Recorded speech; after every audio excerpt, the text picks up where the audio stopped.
खुलुमबाय गोजोन फुंबिलिनि बयनिसिमबो गाहाम हामलायनायखौ जासिहरनाय थाबाय आं सिबिरानि ब्रह्म नोंथांमोनखौ एसबी बड' निउज चेनेलाव गासैखौबो बरायबावनाय थाबाय नोंथांमोननि थाखाय आं गोदान मोनसे भिडिअ लानानै फैबावबाय अन्नानै भिडिअखौ जोबजासिम नायलांदो बिसिया गावनि न'निफ्राय मटर साइकेल होफैनो हायैनि थाखायनो बिसिखौ गोदोना सेरथेनानै बुथारदों फिसाया जाथाया गिथावना नङासै बाक्सा जिल्ला बरबारि पुलिस थानानि सिङाव थानाय दिघलदङायाव जादों बे जाथायजों जिउ गोमानाय बिसिनि मुङा मीरा बर'आ आरो बिसिखौ बुथारग्रा फिसायनि मुङा नगेन बर'आ ओनसोलनि रायजो राजाफ्रा फोरमायथिनाय बादिब्ला नगेन बर'आनिया साथाम बिसि दं बेनिनो नैथि बिसिमोन मीरा बर'आ माब्लाबा दिन हाजिरा मावग्रा आरो माब्लाबा मिस्ट्रिनि खामानि मावनानै नखर सालायग्रा नगेन बर'आनिया साथाम बिसि दंमोन गिबि बिसिनि फाव फान्दायनायावनो नगेन बर'आ मीरा बर'आनाव मटर साइकेल दाबि खालामदोंमोन जेरैखिजाया राहाजों गावनि न'निफ्राय मटर साइकेल लाबोनानै होफैनो थाखाय बिसि मीरा बर'आनिफ्राय दाबि खालामदोंमोन फिसाय नगेन बर'आ आरो मटर साइकेल होफैनो हायैखौ लानानै मीरा बर'आनि सायावबो इनाय खालामबोदोंमोन गमामायैनो दा दुथां नगेन बर'आ गावनि बिसिखौनो गोदोना सेरथेनानै आरो खर'आव जोखोम खालामनानै बुथारबाय जाथाय जानायनि उनाव बरबारि पुलिस थानानिफ्राय नगेननि न'आव नुजाथि फैनानै दायनिगिरि नगेनखौ एरेस्ट खालामनानैबो लांदों हरनि 8:25 रिंगासो समाव सासे उन्दै हिन्जावसा बर' गथ'आ लावखार ओंखाम जाग्रा थावनियाव बथल खनथिंनायखौ नोंथाङा नुयोब्ला नोंथांनि गोसोआ माबायदि मोनगोन आरो बेबायदि जायगायाव उन्दै गथ'सानि रैखाथिया बेसेबां दुखुनांथाव नङासै उन्दै गथ'सानि बेबायदि थासारिखौ नुनानै आंनि गोसोआ गाबखांनाय मोनदों आरो आं बायदिनो बयनिबो गोसोआवबो गाबखांनाय फैदों नाथाय बयनिबो साननाया समान नङा बा बयनिबो नोजोरा समान नङा जुदि उन्दै गथ'साया सोरबा गाज्रि सुबुंनि नोजोराव गोग्लैनायमोनब्ला मा जागौमोन खेबसे साननानै नायनायसाय बे जाथाया जादों क'क्राझारनि धेरिबिलनि सिखरसिला लावखार ओंखाम जाग्रा थावनियाव हरनि समाव सासे 5-6 बोसोर बैसोनि अन्थाव बाथाव उन्दै बर' गथ'सानि बथल खननाया बयखौबो दुखु मोनहोदों आरो बेनि भिडिअ'आ दा समाज बिजोङाव गोबां भाइरेल जादों आरो गोबाङानो दुखु मोननाय आरो अननायखौ जासिहरदों उन्दै गथ'सानिसिम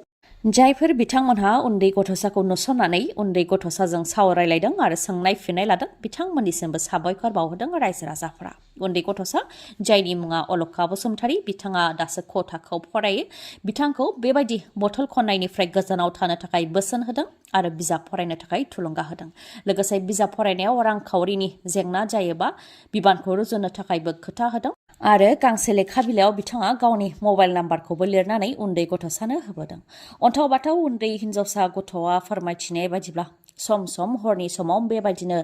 गारनाय बथलखौ लावखार ओंखाम जाग्रा थावनियाव बिथाङा खननो फैयो जाय बथलखौ फाननानै 1 केजियाव 15 रां मोनो होननानै फोरमायथिदों आरो बेफोर रांखौ बिमानो होयो बा बिमाया लायो होननानैबो फोरमायथिदों उन्दै गथ'साया खोथा होनायखौ लाखिनो हायाब्ला बा रोङाबा खोथा दाहो खोथा होनायखौ लाखिनो हायाब्ला बा रोङाबा खोथाखौ दाहो मानोना बेनो नोंथांनि जिउआव गेदेर खैफोद बा खहाबो लाबोनो हागौ जोनोम सानाव दुबाइयाव बेरायनो लांनो खोथा होनानै लांनो हायैनि थाखाय बुथार जाबाय सासे सुबुङा नंगौ नोंथाङा थारखौनो खोनादों बिसिनि जोनोम सानखालि दुबाइयाव बेरायनो लांनो खोथा होदोंमोन फिसाया नाथाय दुबाइ फारसे लाङाखै फिसाया जायनि थाखाय बिसिया फिसायनि गन्थंखौ सौख्रुबदों आरो बेजों फिसाया थैनो गोनां जादों बे जाथाया गुबुन हादरनि नङा जोंनि हादरावनो पुनेयाव जादों बे जाथाया पुनेनि गंगा सेटेलाइट हाउसिं ससाइटियाव जादों बे बुथारनाय जाथाया फिसायनि मुङा निखिल खान्ना बिथाङा 36 बोसोर बैसोनि आरो बिथाङा रियेल एस्टेट डेभेलपार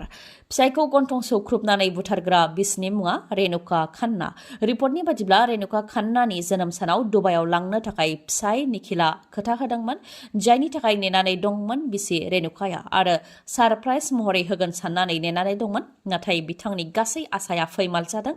जायनि जाहोनाव खुद्रिदों बिसि रेनुका खान्नाया आरो सानैनि गेजेराव बायदि खोथाखौ लानानै दावराव जादों सिगांनि समफोरावबो बेबायदिनो खोथा होनानै खोथा लाखियैखौ लानानै खुद्रिदोंमोन बिसिया बेयावनो रागा जोंनाय बिसिया फिसायनि गन्थंखौ सौख्रुबदों जायजों निखिल खान्नानि गन्थंनिफ्राय गोबां थै गदोंमोन आरो बिथाङा थद गैयै हालोदाव गोग्लैनानै थादोंमन जाथायखौ नुनायनि उनाव निखिल खान्ना बिथांखौ देहा फाहामसालि फारसे लानानै थांनाय जादोंमोन नाथाय डक्टरा बिथांखौ थैबाय होननानै फोसावदों जाथायनि सोमोन्दै ओनसोलनि सुबुंफोरा पुलिसनो मिथिहोनायनि उनावनो पुलिसा जाथायथिलियाव फैनानै रेनुका खान्नाखौ एरेस्ट खालामफैदों मोनसे दुखु गोनां खौरां चिरांनि भारत भुटान सिमना सान्तिपुर ओनसोलनि कुसुम दैसायाव मैदेरनि गाग्लोबनायाव सासे बर' सुबुंनि जिउ खहा मुङा फसन नार्जारी बिथाङा 38 बोसोर बैसोनि बिथांनि अनगायैबो सैथ नार्जारीयाबो गोब्राबै जोखोम जादों बिथाङा 48 बोसोर बैसोनि गोब्राबै जोखोम जानाय सैथ' नार्जारिखौ फाहामथायनि थाखाय काजलगावनि जेएसपि देहा फाहामसालियाव दैथायहरनाय जादों। बिनिनो नखरा गोबां दुखुजों गाबगासिनो दङ। खौरां बिजोंनि गेजेरजों जिउ खोमानांनाय नखरनि सोद्रोमाफोर आरो जोखोम जानांनाय नखरनि सोद्रोमाफोरा सोरखारनिफ्राय अनसुंथाइ मोननो हास्थायनायखौ फोरमायथिदों। फोरमायथिनाय बायदिब्ला बिथांमोनहा माइ दुब्लियाव माइ नेहैदोंमोन। बेयावनो बे जाथाया जानो मोन्दों। हरनि 2 रिंगासो समाव बे जाथाया जानो मोन्दों होननानै फोरमायथिदों। फोरमायथिबावनाय बायदिब्ला जायनाखि दा आबाद फोथाराव माइ मोननायनि सम, बेनिखायनो फसन नार्जारि बिथांमोनहा गावसोरनि माइ आबादखौ नेनो थाखाय फोथाराव दंहैयोमोन। बेयावनो हरनि समाव मैदेर फैनायखौ थद मोननानै बिथांमोनहा टर्च सेरदोंमोन। लोगो लोगोनो मैदेरा फसन नार्जारि बिथांखौ गाख्रेबदों, जायजों फसन नार्जारि बिथाङा जायगायावनो जिउ खोमानो गोनां जादों। गुबुन फारसेथिं सैथ' नार्जारि बिथांखौ नारहरनाय बायदि जादों, जायनि थाखाय बिथाङा गोब्राबै जोखोम जादोंब्लाबो खुनुरुखुमै जिउ रैखा मोननो हादों। मैदेरनि गाग्लोबनायजों जिउ खोमानांनाय फसन नार्जारि बिथांनिया उन्दै फिसाफोर, फरायनाय फिसाफोर दङ आरो बिथाङानो अदेबानि फसन नार्जारियानो नखरनि सासेल' रां आरजिग्रामोन। दा बिथाङाबो मैदेरनि गाग्लोबनायजों जिउ खोमानांबाय। बेनिखायनो सोरखारा जाहाथे नखरनो अनसुंथाइ होयो, बेनि थाखाय नखरनिफ्राय सोरखारनिसिम खावलायहरदों।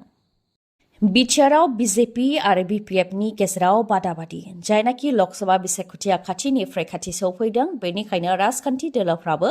गावसोरखौ साखा-फारा खालामदों। फारसेथिं बिजेपिनि बिटिआरआव गेदेर गेदेर सुबुं गौमा खुंनाय हाबाफारि, बेराफारसेथिं जायगा जायगा बिपिएफनिबो मेल मिटिं खुंनाय आरो जयनिं हाबाफारि खुंनाय। चिरां जिल्ला बिजनी नवापारा गेलेग्रा फोथारावबो सुबाइजार ब्लक बिपिएफनि बानजायनायाव हेफाजाब हाबाफारि खुंदों, जेराव मोनबा गामिनिफ्राय सा 136 सुबुङा बिपिएफ दोलोआव गोदानै जयनिं जाफैदों। बे हाबाफारियाव बाहागो लादों बिटिसिनि बारग' लेङाइ गाहाय खाम्फा बरगयारि बिथां आरो मिरु लाइमोन बिपिएफनि नेहाथारि कास्टम बसुमतारी बिथांमोनजों लोगोसे बिबानाव गोनां बिपिएफ दोलोनि दैदेनगिरि बिथांमोन। जायनाखि दासान्दि इएम फेरेंगाया खाम्फा बरगयारिनि सायाव गाग्लोबगासिनो दं, बेनि सायाव खाम्फा बरगयारि बिथाङाबो फिननाय होदों। बिथाङा बुंथिदों दि फेरेंगाया जेब्लाबो मान होयि बा लाजि फोनांनाय बाथ्रा बुङो। बिथाङा रावनिबो मोजां खोथा बुङा। सोरबा मोजां खामानि मावदोंब्ला बिथांखौ बाख्नायनो रोङा। हाग्रामा महिलारि बिथांनि सायाव पार्सनेलि बायदि आखुथायनि खोथा बुंनांगौनि मा गोनांथि दं होननानैबो बुंथियो खाम्फा बरगयारि बिथाङा। आरो हाग्रामा महिलारियानो बिटिसिआव इउनिभार्सिटि लाबोदों, सिआइटि लाबोदों, इन्जिनियारिं, मेडिकेल कलेज बायदि लाबोदों। बेनि अनगायैबो बिटिसिआव 4 जिल्ला क'क्राझार, चिरां, उदालगुरि, बाक्सा जिल्ला दादों। 10 साब डिभिजन होदों आरो जिल्ला जेराव जि मावख'नि गोनांथि बेफोराव मावख' लुनानै होदों। बिथां हाग्रामा महिलारिया बिनि थाखाय हाग्रामा महिलारि बिथांखौ साबायखर होथों फेरेंगाया होननानैबो बुंथियो खाम्फा बरगयारिया। जल जीवन मिशननि खामानि मावफुबाय थानाय समावनो मोब्लिब बोगथाबजानानै जायगायावनो 2 सुबुंनि जिउ खहा। जाथायखौ लानानै ओनसोलनि सुबुंफ्रा गिखांनाय मोन्दों आरो नखरनि सुबुंफ्रा दुखु मोननाय फोरमायथिदों। फोरमायथिनाय बायदिब्ला मावदांसाफोरा मोब्लिब खुन्थिया गायबाय थानाय समावनो खुन्थियाया मोब्लिब थाराव नांहैदों, जायजों बे जाथाया जानो मोन्दों। धेमाजि गगामुग मिमांनि टटालगुरियाव जेजेएम बिथांखिनि हाबा मावफुबाय थानाय समावनो बे गिख्रंथाव जाथाया जानो मोन्दों आरो गासै जाथायखौनो जल जीवन मिशनखौ मावनो थाखाय थिखा मोननाय थिकादारनि सांग्रांथि गैयिनि थाखायनो जानो मोन्दों होननानैबो ओनसोलनि सुबुंफोरा फोरमायथिदों। जिउ खोमानाय 2 सुबुंनि मुङा लखिमपुर जिल्लानि गिलामारानि बालियनि थागिबि कुशाल सुतिया आरो मुकुल सांमा। फोरमायथिनाय बायदिब्ला 10 निफ्राय 15सोआ जेजेएमनि खामानि मावनो थांदोंमोन आरो बिथांमोनहा ट्रेन्सफर्मारनि खुन्थिया गायनो थाखाय हाखर जावदोंमोन। जेब्ला खुन्थियाखौ फसङो अब्लानो खुन्थियाया 11 केनि लाइनाव नांहैदों, जायजों खुन्थियाखौ हमबाय थानाय कुशाल सुतिया आरो मुकुल सांमाया बोगथाबजानानै थैनो गोनां जादों होननानै फोरमायथिदों।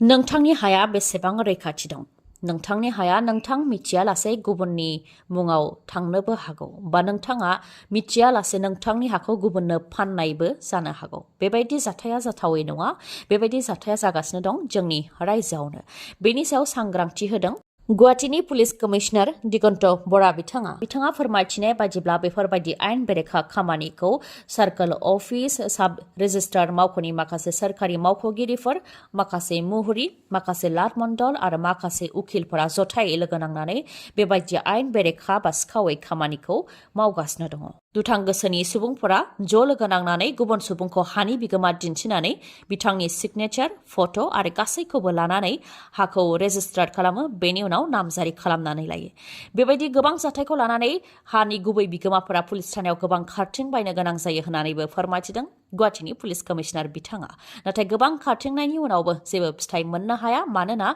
दुथां सुबुंफोरा गाज्रि सोलो बाहायनानै आयेननि गेजेरजों बेफोर हाखौ गावसिनि मुं खालामनानै लायो होननानैबो फोरमायथिदों बे दायावनो गुवाहाटीयाव हमजादों माखासे सुबुंफोरा हमजानाय सुबुंफोरनि मुङा फारियै लेन्ड माफिया तपस चौधुरी उकिल मैनुल हक साब रेजिस्ट्रार्ड मावख'नि जुनियर एसिस्टेन्ट नितुल दास आरो डाटा एन्ट्रि अपारेटर ध्रुब ज्योति बर्मन आरो लाट मण्डल बाबधान दास 58 बोसोर बैसोनि बिथांखौ एरेस्ट खालामदों दीनदयाल अन्त्योदया योजना नेशनेल आर्बान लिभलिहुड्स मिशन जों लोब्बा लाखिनानै सेल्फ हेल्प ग्रुप गौथुमफोरा गावसोरनि दिहुननाय मुवा बेसादफोरखौ फानदों क'क्राझार मिउनिसिपाल बर्डनि बानजायनायाव बे हाबाफारिखौ खुंफुंदों क'क्राझार सोरखारि गोजौसिन गेजेरारि आरो थांखि गोबां फरायसालिनि गेलेग्रा फोथाराव खुंफुंनाय जादों बे